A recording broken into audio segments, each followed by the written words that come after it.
Welcome to another DragonLance Saga Order of Ascetics news episode. It is Bakukal Dark Ember the 14th. My name is Adam, and today I am sifting through the Icon of Chronos and ran across some news that I wanted to talk about. I would like to take a moment and thank my DL Saga YouTube members and my Patreon patrons and invite you to consider becoming a member or patron. You can even grab Dragonlance Media using my affiliate links. All links are in the description below. Now, this is a news-based show. Traditionally, what I would do is if breaking news dropped about Dragonlance of some kind, I would put together a show based around that one thing. But since I'm going to be doing this every Friday at 6, gives me enough time after the show to go do whatever the hell I want, and you as well if you're tuning in, then I think instead I'm going to do a number of different little news bites that happen to pop up. There's some things I have yet to talk about, and so I'm going to start there, but the other stuff is pretty new. So we're going to start with a little Dragonlance Legends re-release talk. We're going to roll into Initiative, rolls into New York City's Public Theater.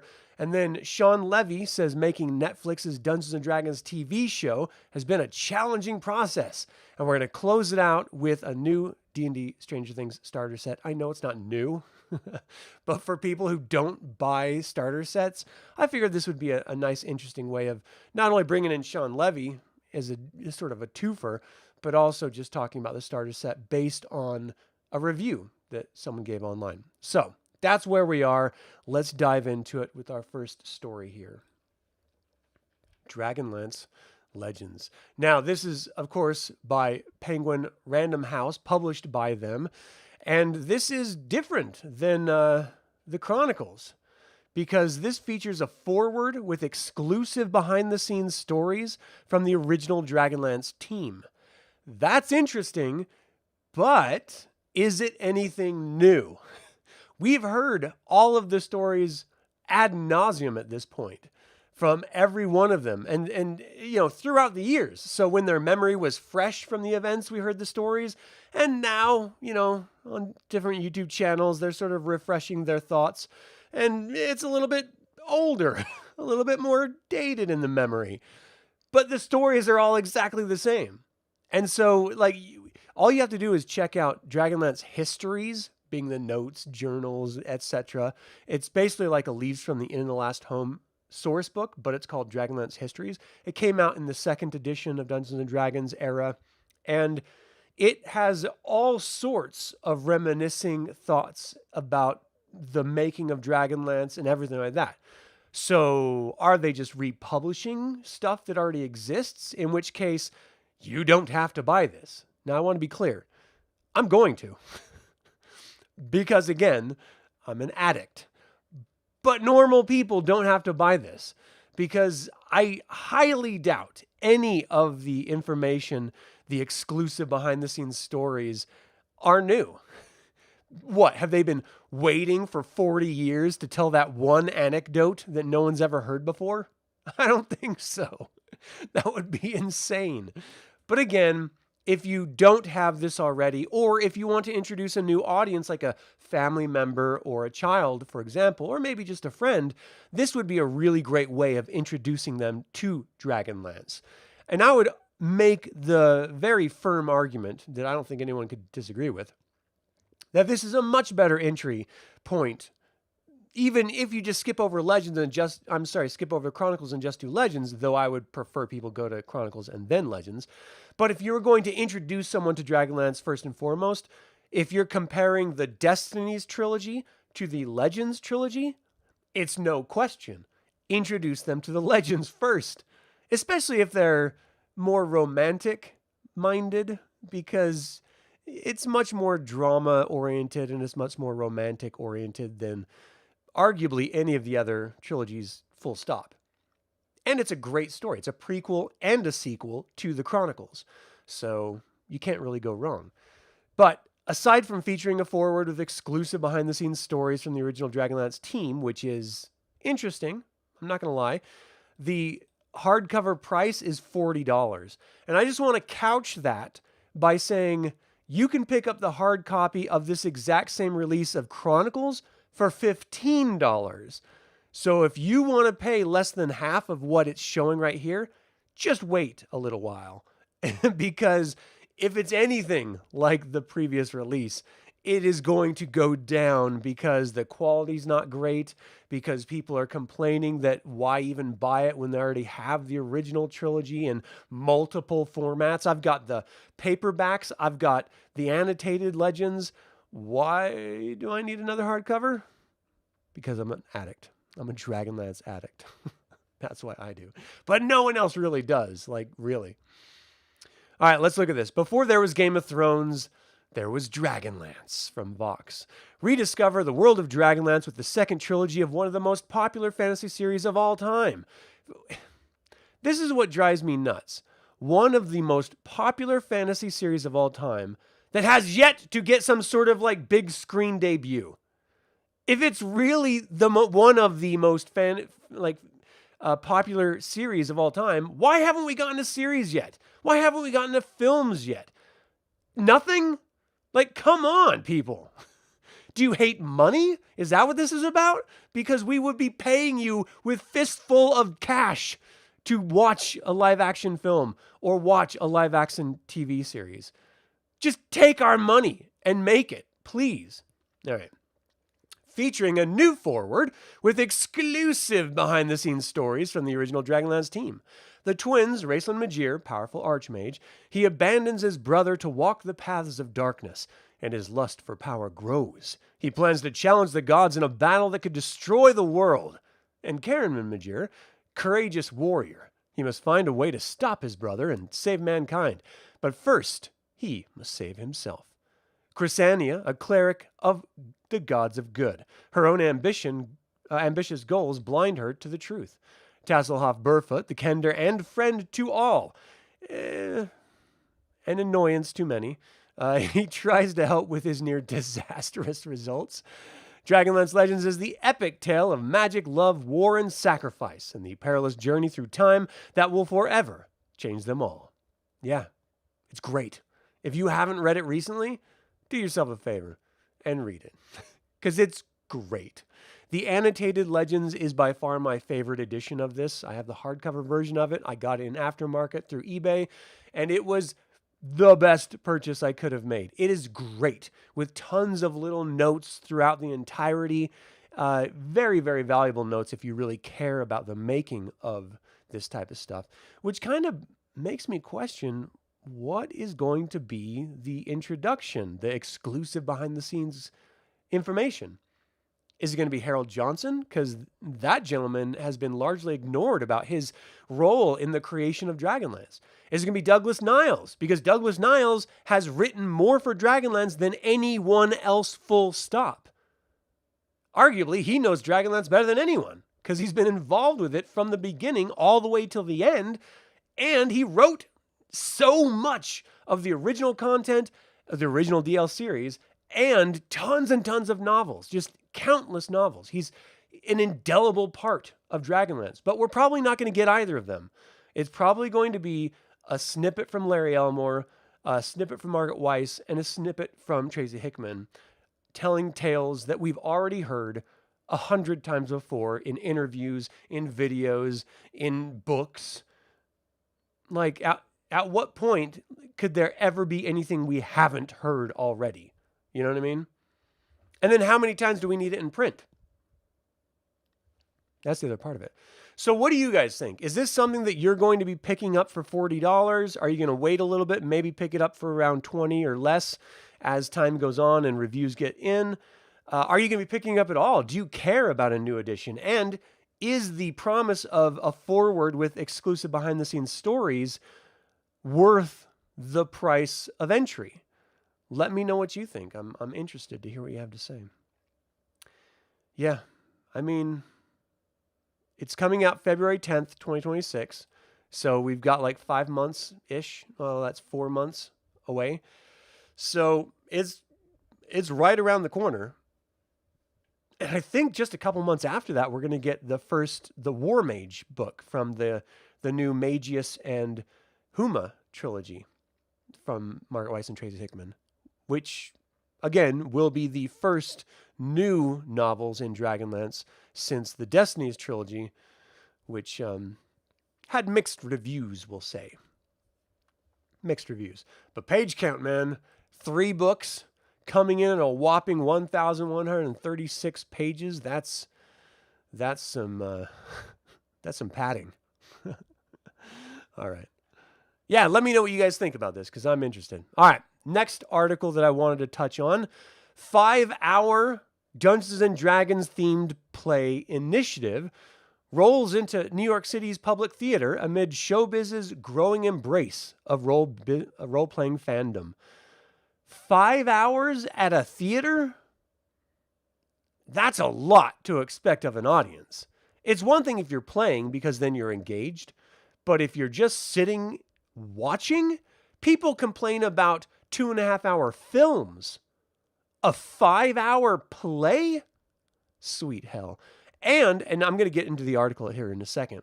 My question would be, most plays are scripted, of course, and role-playing is not scripted, of course. So are we going to be getting a scripted version where every single night it's 5 hours of the same lines, the same adventure and everything? Because that would then sap the life of what makes role-playing special. The randomness of it, the chaos, the pure odd rolls and everything. You know what I mean? Hey, Chris, thanks for tuning in, man. Aesthetics with an A, A-E. It's so cool that these segments come back. Yeah, I'm excited to bring them back. All right, Dungeons and Dragons has been cool for a while now, or forever, depending on who you ask. But the iconic tabletop role-playing game has recently achieved a new level of mainstream status. Adaptations that are willing to explore the time it takes to play an actual campaign. On one end of the D&D themed media spectrum, you have more traditional, the box office success of Paramount's Dungeons & Dragons Honor Among Thieves, and the love letter to the 80s version of the game's storyline built into the Duffer Brothers' Stranger Things, which is set to debut its 5th and final season on Netflix later this month. On the other, you have the immense popularity of actual play TV series like Critical Role and Dropout's Dimension 20, and off-Broadway hit 20-Sided Tavern, which uses D&D style mechanics and real-time play to explore new IP and worlds created apart from that of the Dungeons & Dragons maker, Wizards of the Coast. Sitting somewhere in the middle is the latest entry into the D&D-inspired genre, Initiative, a 5-hour long play opening at the Public Theater in New York City on November 20th, and now set to run through December 7th. That is such a long time. 5 hours. 5 hours! But I gotta tell you, for people who may not have been paying attention, when E.T. came out, it started with kids playing Dungeons and Dragons, Advanced Dungeons and Dragons. That's how long I've been involved with Dungeons and Dragons. From the beginning of its media representation. And while that was not the highlight of E.T., of course, Star Wars and E.T. himself was.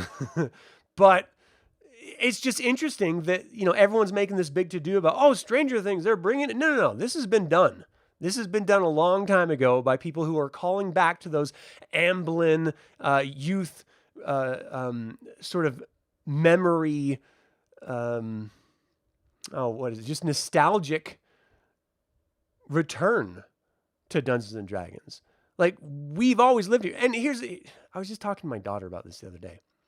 She was like, I'm rewatching all of the Stranger Things stuff, all the series, episodes, so I can be ready for the new series to come out. But, I was at school and people were making fun of it because it's really super nerdy. And the last season was the worst season, she said, which I was like, what? She said the last season was the worst season because it had Dungeons and Dragons in it. I was like, whoa, do you not understand? The whole show is about Dungeons and Dragons. That's the thing. That's the whole point of the show. It's Dungeons and Dragons.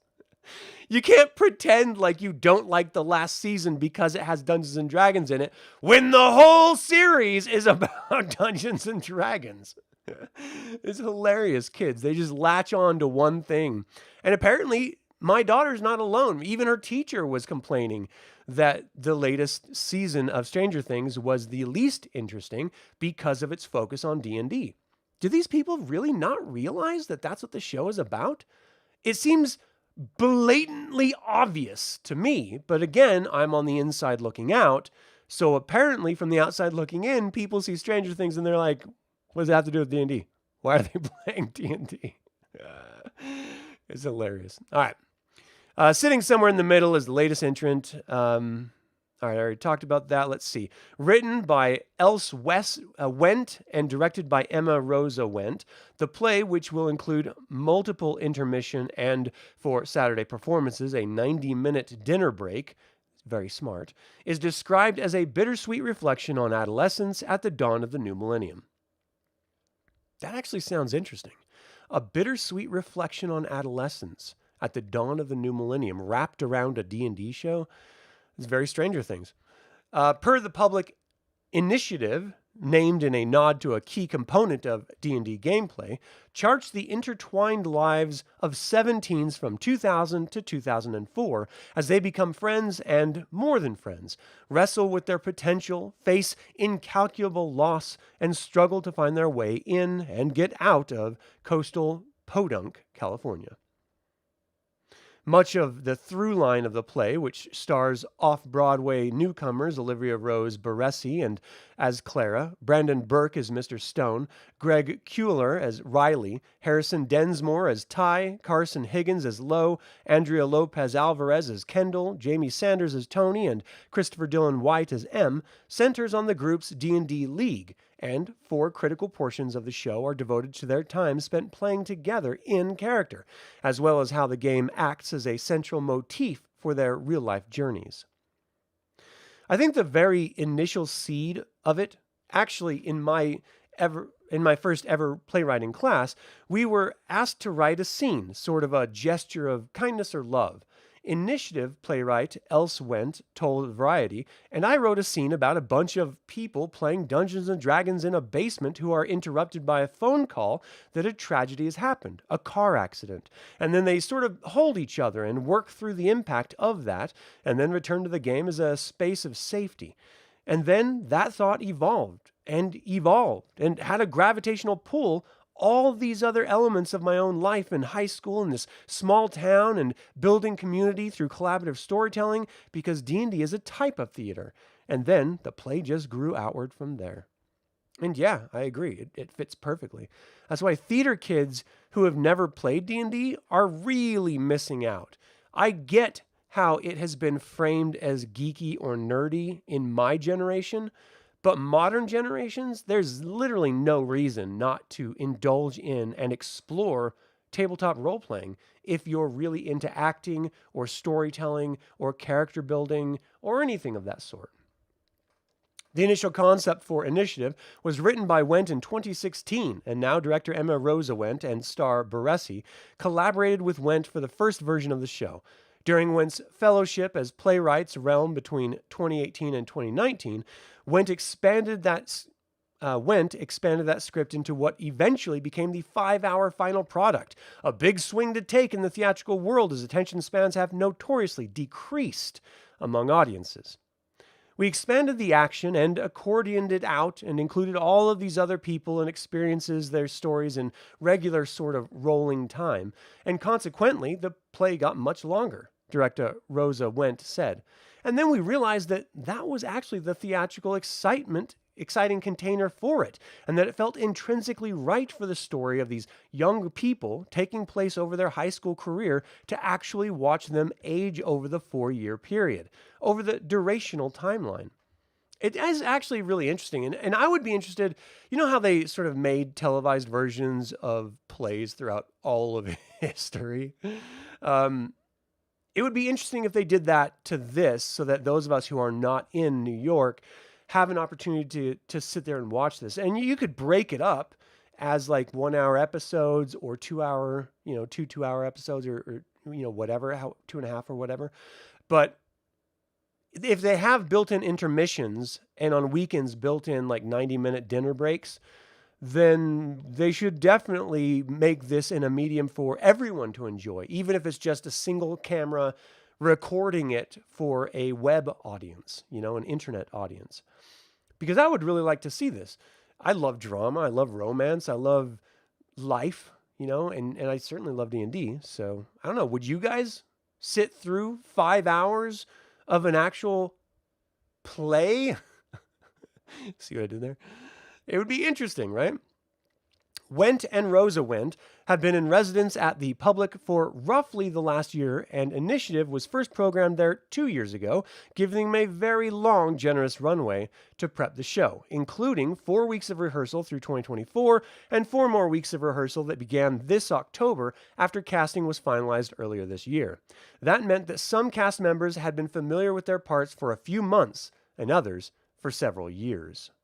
In terms of process, and I feel this both for my character Clara, but also for Andromeda, my D&D player character in Initiative, I would say that the last 9 years since I first met the character has been a process of building the rings around Saturn, is how I see it, Baresi said. I've taken a lot of time to find small things, songs, images, D&D trinkets that I have from my D&D real life, to build every meteor in this ring that is around the character that I play.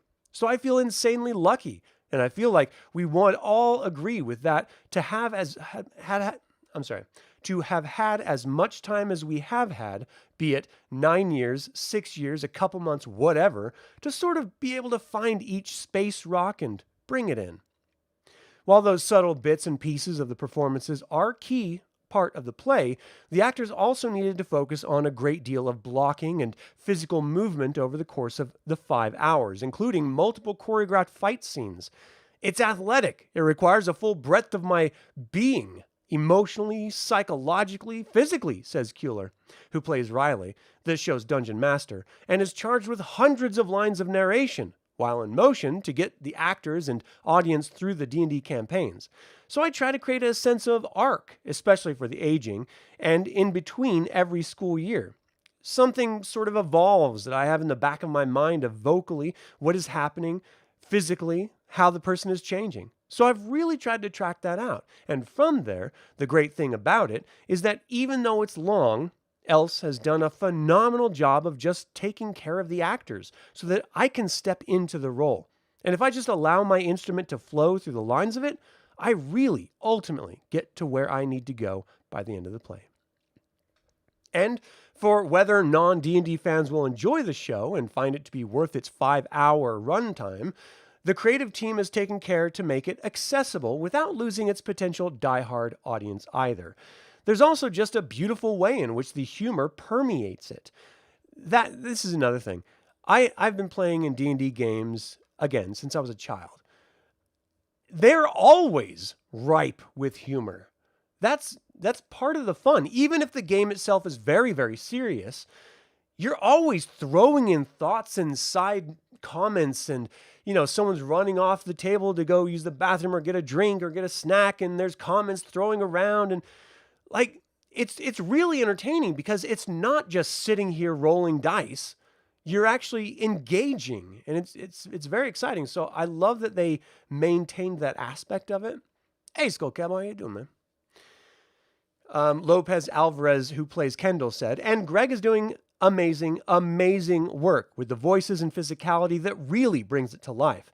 I think that anytime we encounter D&D in the play, it fleshes it out a little bit more. So you start with the very basic, like, we're playing a game. What are we doing? And then it expands into the scene that you saw today, which is, this is fully realized. We're playing this game. We now know it works.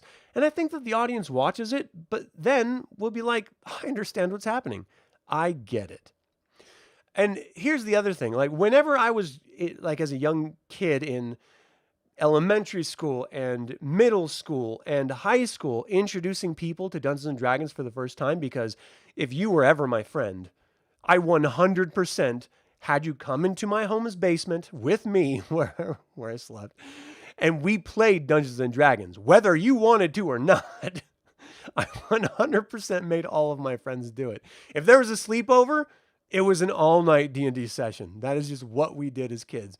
And in order to like bring it alive, like make it breathe life for new players, I would literally stand up and act out the attacks and the swings and the defenses, and then they would get into it and they would jump up and sort of play it out. So we were like live playing our own engagements, encounters, and it just brought so much more excitement to the first time that they've ever role played, and then they fed off of my excitement, and I fed off of the I fed vicariously through them of their first time playing it again, which just made me fall in love with it more and more. It was just a great time, you know?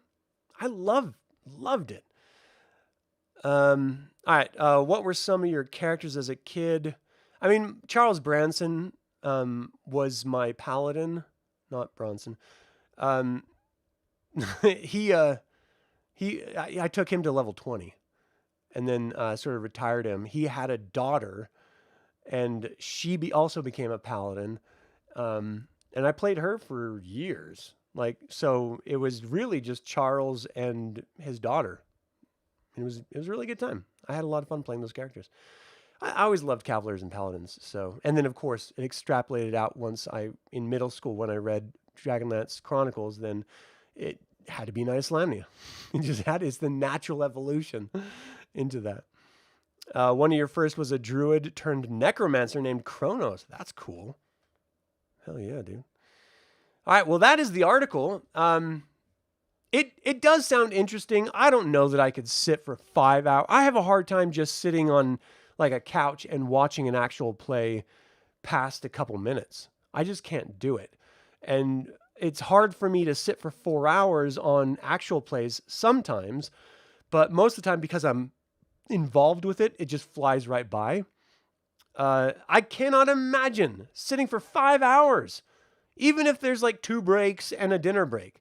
That's way too long for me to sit down and just stare at other people playing a game that I could just go play myself and have just as much, if not more fun doing so. And there's no universe where my wife would go and watch it with me. There's no way. So I'd have to go with some friend and be like, hey, let's sit here and watch other people play Dungeons and Dragons and have fun instead of us playing it and having fun, because awesome. I don't know. I'll be interested to check back in and see if this is a success. Let me know what you guys think about this, because is this something that you would pay money and go watch? Is it something that you think is going to have legs and they're going to, take it across the country or maybe to, overseas or something? I mean, if it does really well, who knows? It could be, the next Rent or something. I mean, I don't know. It could suck too. Who knows? Let me know what you think about this. Your characters were always human fighters, age 16 or 17, because when you're 12 years old, that seems ancient. Oh, for sure. Your longest character was a black knight who was a paladin, not even a knight, and not black either. Nice. All right, so the next story that I wanted to touch on, Sean Levy says making Netflix Dungeons & Dragons TV show has been a challenging process because you're adapting a world and a lexicon and a spirit. Now, do you guys remember when it was announced that Dungeons & Dragons was going to have a Netflix TV show? And it was at the same time that Shadow of the Dragon Queen came out, and everyone was like, it's going to be a Dragonlance one. It's going to be amazing. It's Forgotten Realms. Meh. I don't know why they insist on always going back to the Forgotten Realms. The most uninteresting to me setting of all time. Give me a Dark Sun TV show. Then you're like, whoa, what is this? Then it's interesting. It's different. But we've seen sword and sorcery films and series ad nauseum. If you're going to be bringing one to Netflix, it's got to have something that sets it apart. Dragonlance sets it apart. A war-torn, romantic, and dramatic game setting. But instead, they're doing The Forgotten Realms, which is literally everything and the kitchen sink. I just don't get it. You like Ed, but you're sick of the realms. I'm sure Ed is a wonderful human being. But yeah, I just don't I don't care about the setting at all. Netflix is still bringing us the Forgotten Realms. It's just going to take a while, they say. Stranger Things director Sean Levy says the previously announced live-action Netflix Dungeons & Dragons TV series is still in the works. It's just taking a while. Quote, I think that the reason it's taken so long and the reason why it's a challenging process is you're not adapting story IP, Levy told Collider. You're adapting a world and a lexicon and a spirit, but story needs to be invented largely from scratch. Here's the deal. It has novels. It has game modules. You have story. You don't have to start from scratch. You can adapt an existing narrative. So this is like Kathleen Kennedy talking about the sequel of Star Wars saying, well, we have to make everything up because there's no previously written narrative. There's like 40 years of novels. Not to mention every one of the West End games and Wizards of the Coast modules. There is incredible amount of content that you could adapt into TV and series for Star Wars. For her to say that proves she doesn't know F all about Star Wars as the executive producer of Star Wars. And that's the same thing with this. Sean Levy saying, well, there's no story, so we have to make one up. Dude, this has been around since 2nd edition, man. What are you talking about? There's no stories. There's nothing but stories. I mean, I don't know if they're good or not because I've never read them. I assume they're good because they keep pumping them out. And like the authors have gotten wildly popular because of their writing them. So they must be good. And I've actually had friends who I trust telling me I should read them. And I just have never actually done it because I suck. But you know what? I will get around to it maybe someday, maybe. In any case, I hate it when they're like, no, we have to make it up because we don't have anything that exists already. You idiot. There's tons of shit that you could adapt. Ugh. And it needs to be invented in a way that feels organic to everything that's great about D&D. Why do you have to make it like D&D? I would argue the reason why Dragonlance Chronicles isn't more popular is because it leans too heavily, specifically that first book, Dragons of Autumn Twilight, into D&D and D&D tropes. That's what connected a bunch of people with it. That's what launched fantasy novel writing for TSR. But for people on the outside looking for fantasy novels, it actually turns them off when they can feel game mechanics through the story. You don't need to have game mechanics through the TV series. Just tell a compelling story. Have it set in whatever the setting is, and people, if it's good, will tune in.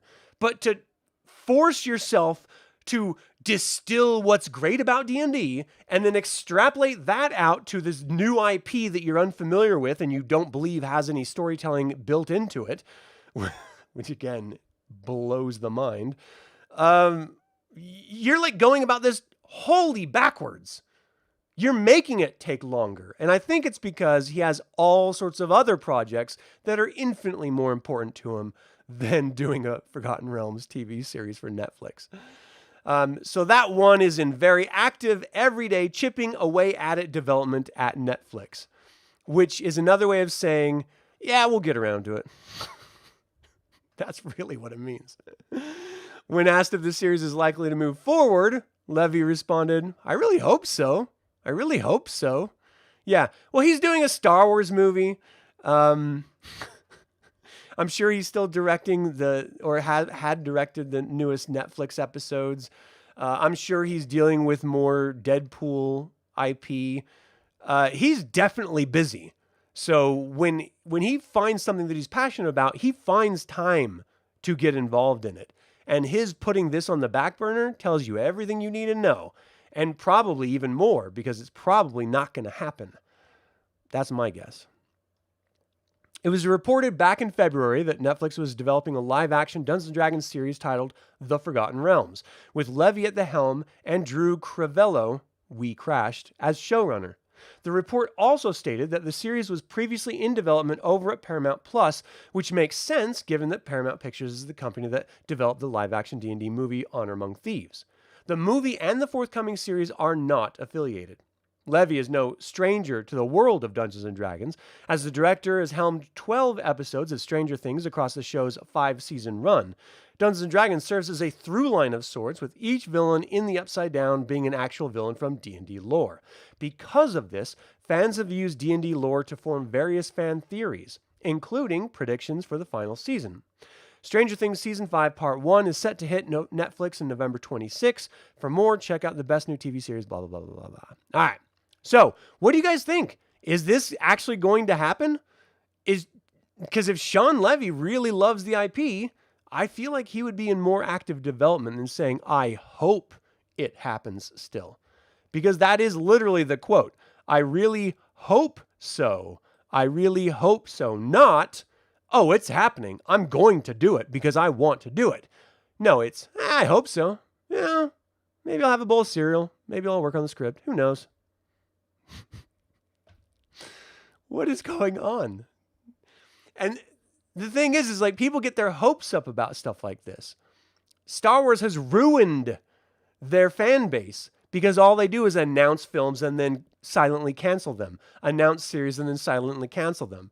So is that what D&D is now? Announcing an IP and then just dropping it? Because they paid Joe Manganiello to develop a Dragonlance TV series, and he did it, and they dropped it. Now they're paying Sean Levy to develop a Forgotten Realms TV series. He really hopes it's going to happen. What do you guys think? Let me know. Ed is local to where you live. Hey, the Graphite Dragon, how you doing, man? And often shows up at home games of groups here. He's a good guy like that. That's awesome. I think that's really awesome. You're so jealous of the Forgotten Realms. If you play Baldur's Gate 3, I would be frustrated as hell that it wasn't set on Krynn. Yeah. That's only one of the many reasons I won't be playing it. Would love a series on the Abyssal Plague. Yes, I'm that old. Yeah, that'd be cool. Let's see. After finishing Witcher Season 4, I think D&D show is very doable. Ravenclaw, thanks for tuning in, by the way. Is the latest Witcher good? After Henry Cavill sort of popped smoke, I don't know. He was the reason why I watched it, because I liked him as Superman. That was literally it. And then his one Mission Impossible film where he did like the gun thing with his hands. I thought that was dope as hell. Anyway, we have one more news story. Let's get to that. I hated the new D&D Stranger Things starter set, but then I played it.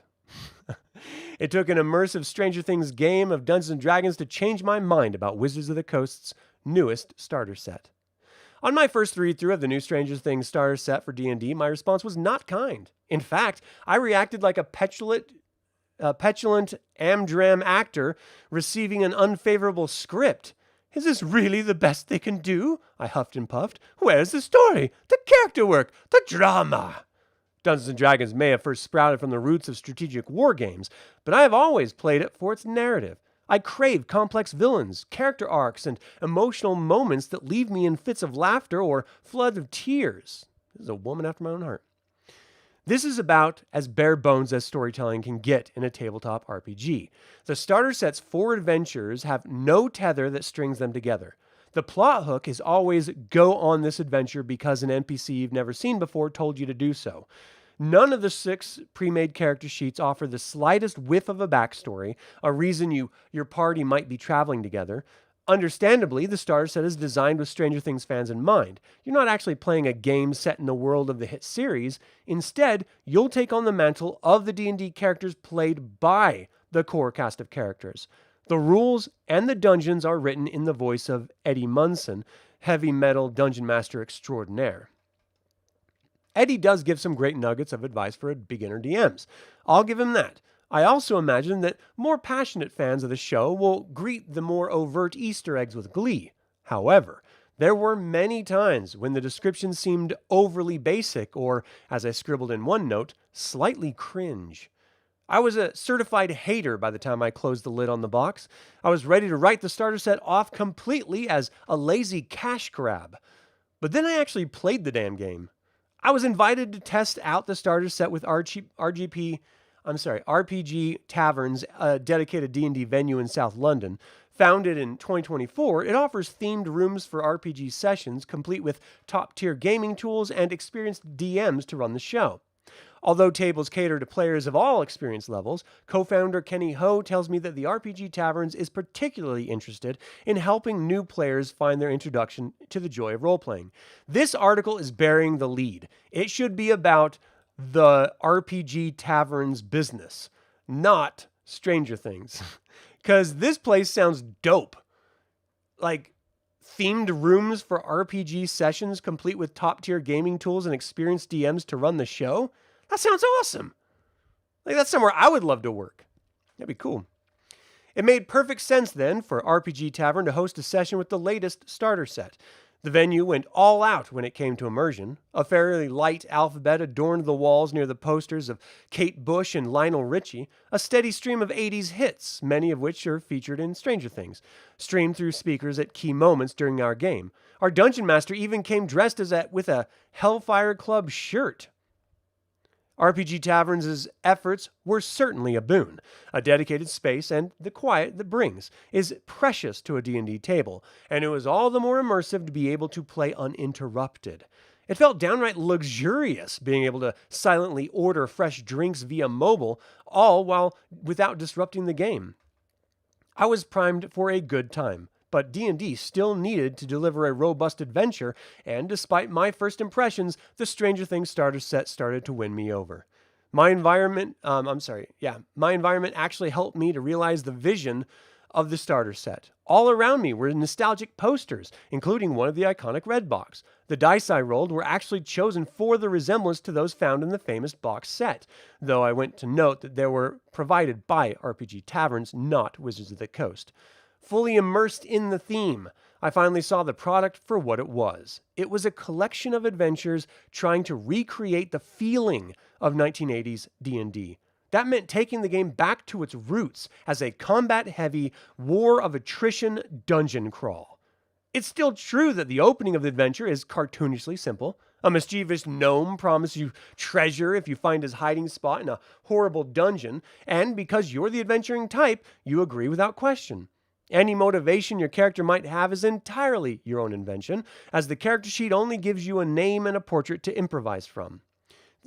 The surprise upside down of this approach is that it cuts straight to the action. There's no preparatory shopping trips or lengthy introductions. The sort of things, while fun, often slow down meaningful progress in a one-shot.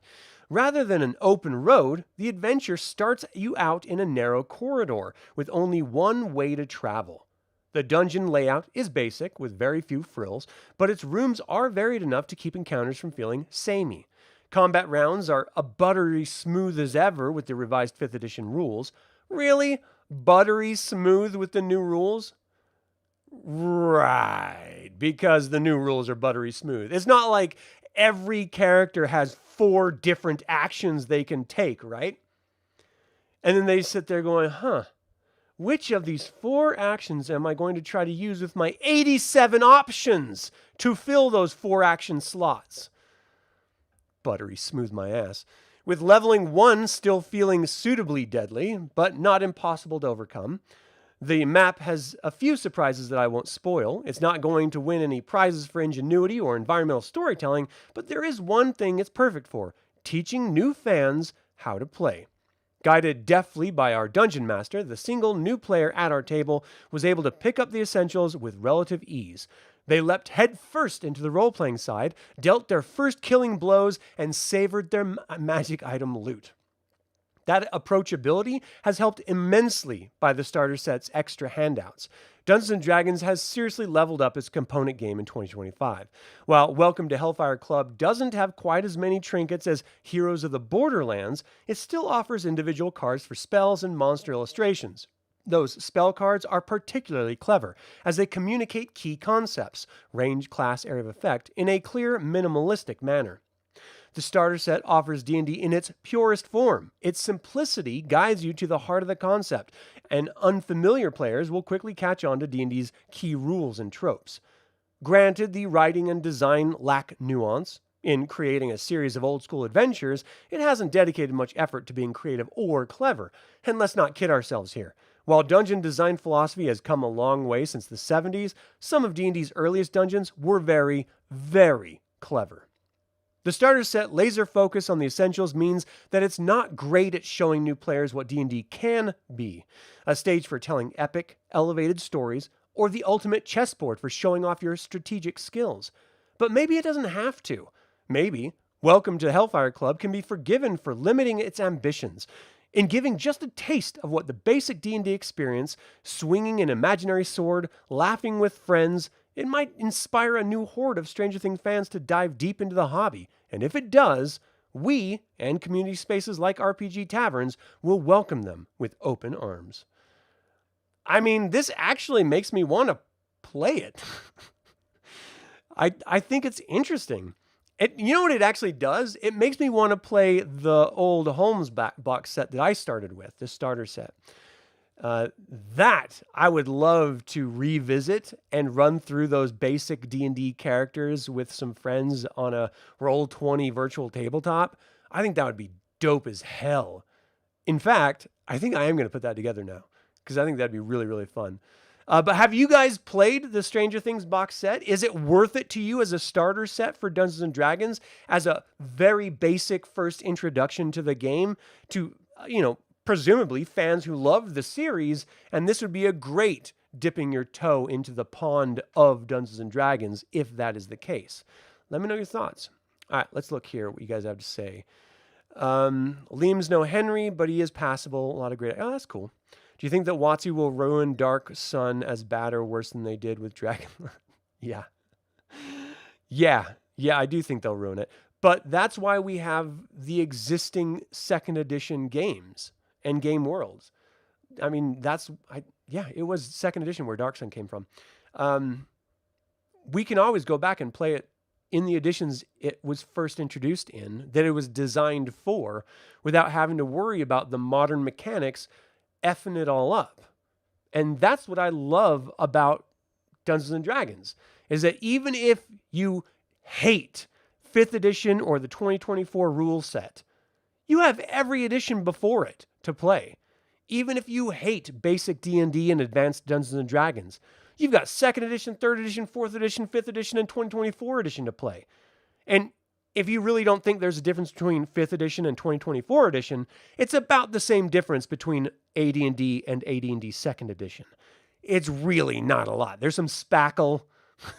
There's a couple springs, but it's pretty much the same beast. Eddie brought you back to your old times. Oh, 100%. Yeah, you loved his solo, even though his story was a bit painful and close to the bone. Oh, that's touching.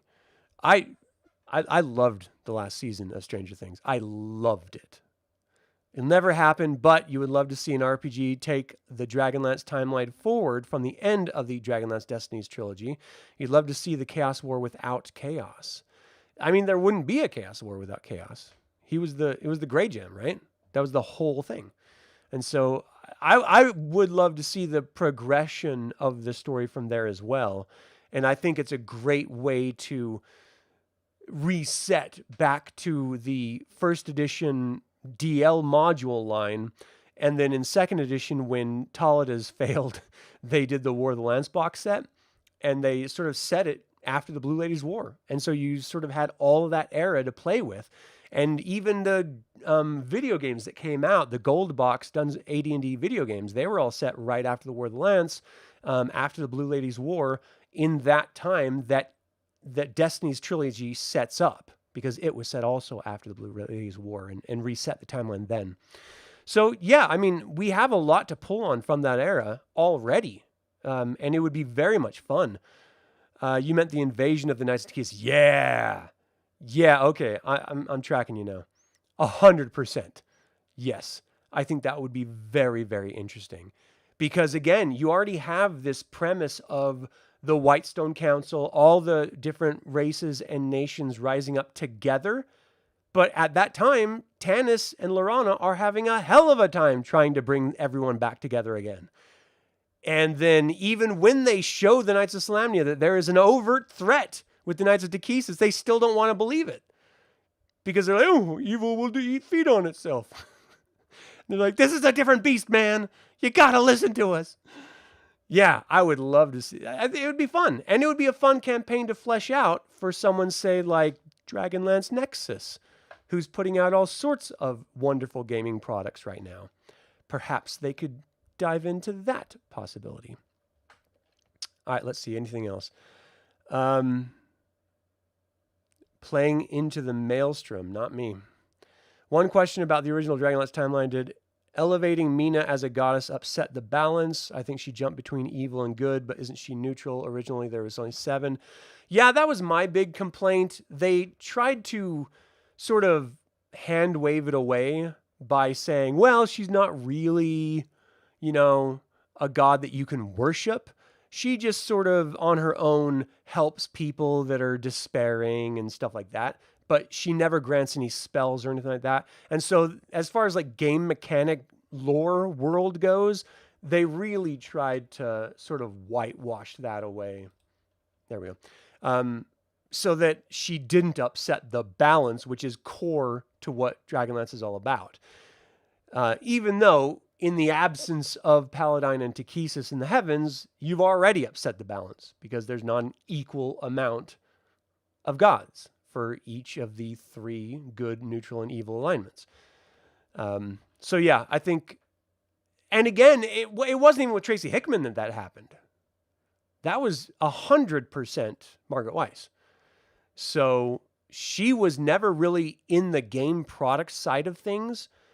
She was always in the story narrative side of things. And so I think if Tracy Hickman was involved, it probably would have went a little different way. But I don't know. I still, even though when I reread them, I didn't really enjoy the second and third books. I really still like the first book. I still like the concept of them, though. And there's a lot to enjoy in them.